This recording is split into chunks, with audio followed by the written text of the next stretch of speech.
Hello दोस्तों, welcome to diploma guide. दोस्तों, आज के इस वीडियो में मैं आपसे शेयर करने वाला हूं कि बिहार पॉलिटेक्निक का जब हम एग्ज़ाम देते हैं इंट्रेंस एग्ज़ाम, तो उसके बाद जो मेधा सूची बनती है वो कैसे बनती है, उसका क्या है क्राइटेरिया। ठीक है, चाहे आप पॉलिटेक्निक इंजीनियरिंग का बात करें या पॉलिटेक्निक पार्ट टाइम इंजीनियरिंग का बात करें या पैरामेडिकल का बात करें, ठीक है, तो इस किसी के बारे में बात करें तो कैसे बनता है मेरिट लिस्ट, इसके बारे में दिया गया है। ये बोर्ड की तरफ से जानकारी दी गई, सारा जानकारी, ठीक है, ये विद प्रूफ है, तो इसलिए इसको ध्यान से देखिएगा। ठीक है, देखिए साफ साफ लिखा हुआ है कि जो भी पाठ्यक्रम, ये चारों पाठ्यक्रम बताए हैं, ठीक है, समूहों के लिए निर्धारित प्रश्न पत्र के प्राप्तांकों के आधार पर उस पाठ्यक्रम समूह के लिए कोटिवार मेधा के आधार पर उस पाठ्यक्रम समूह के लिए कोटिवार मेधा सूची बनाई जाएगी। इस प्रकार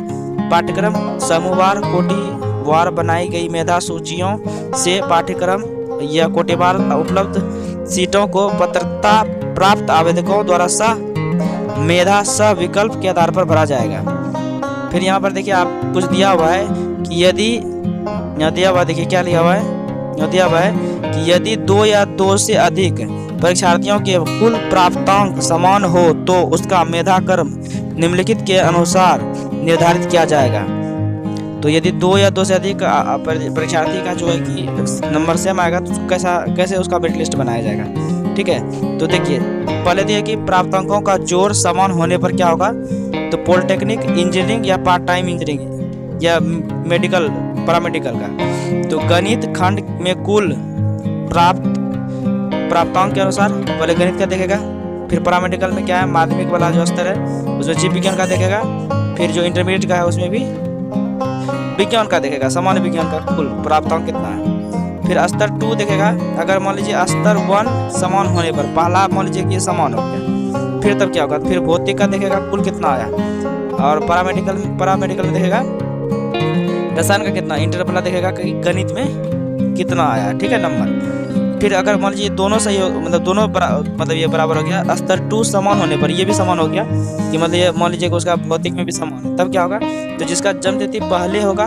पॉलिटेक्निक इंजीनियरिंग का बात कर रहे हैं, उसको पहले रहेगा मेधा सूची में। जिसका जन्म तिथि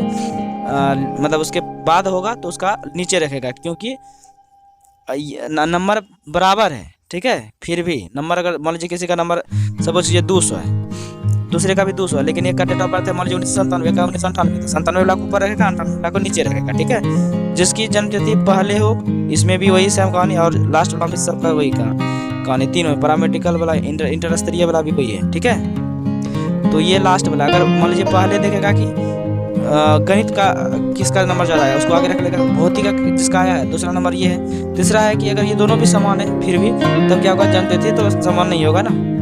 ठीक है, तो ये अल्टीमेटली यहाँ ऊपर रख देगा, ठीक है। अलग अलग तो होगा, एक कैंडिडेट का 2 कैंडिडेट का एक ही जन्म तिथि तो बहुत मुश्किल है कि सेम ही डेट का सेम ही चीज़ होगा, ठीक है। तो ये बोर्ड का नियम है, ठीक है।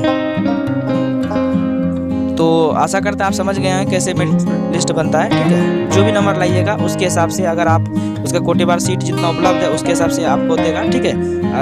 कि अगर आप आते हैं तो फिर आपका जो है कि नाम आएगा उसमें, ठीक है। तो ये उसका अपना क्राइटेरिया है तो बोर्ड का, तो ये बेसिक्स आप समझ गए हैं उम्मीद करते हैं। तो ये इन्फॉर्मेशन कैसा लगा आप कमेंट करके बताइए, और यहाँ तक अगर जो भी बताएं वो समझ में आता है तो आप हमारे चैनल को सब्सक्राइब कीजिए, लाइक कीजिए, दोस्तों को भी शेयर कीजिए, इसी तरह का इन्फॉर्मेशन मिलते रहेगा, ठीक है। और यहाँ तक वीडियो देखने के लिए आपका बहुत बहुत धन्यवाद।